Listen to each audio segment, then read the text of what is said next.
just wanted to quickly take you through the letters that we've done so far in their groups. So we have C, A, D.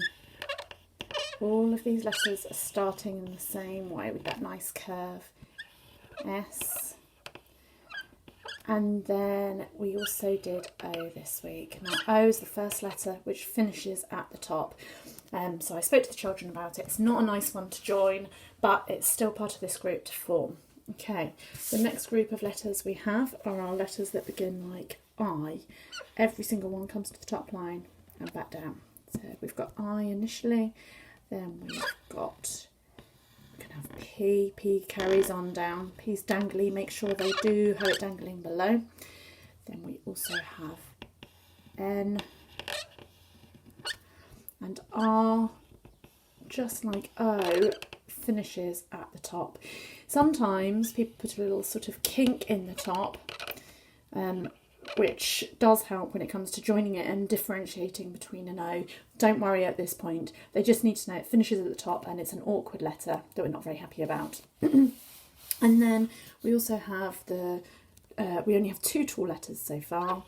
We've got H, so coming up above the line, all the way back down, halfway up on the hump.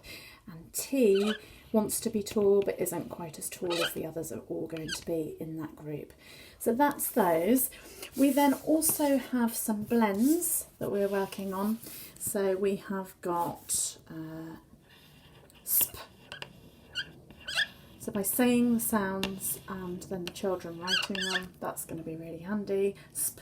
We've got ST. And their hand will start to hear ST or SP, whatever it is we're doing, and their hand will start automatically doing it if they're used to cursive writing. What else we got? We've got SK.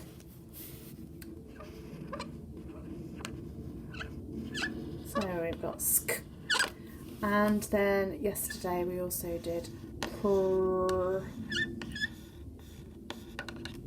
And we did TR. Okay, so as you can see, the second one I gave it a slight dip, which does help when you come to join something else to it, but it really doesn't matter at this point. Just the motion that they're doing is going to be really, really helpful.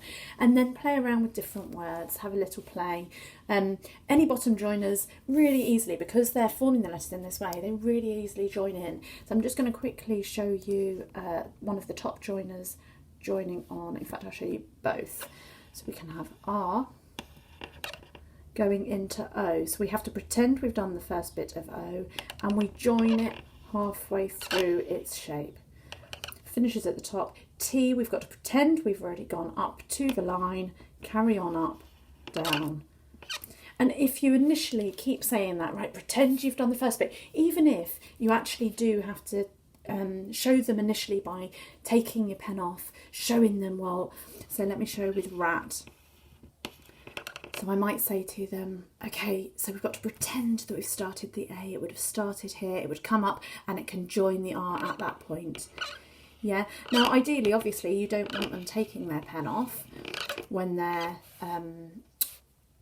mid-flow, but just to kind of explain what it is you're doing, because that can be a little bit confusing to start with. So hopefully that will help. Any questions, do give me a shout, because those top joiners are horrible and you might sort of wonder why I'm doing it at this point, but it's because I am following a structured program which gives us more and more ability to be able to write words as we go along. Put the words there already, so have a nice time practicing those.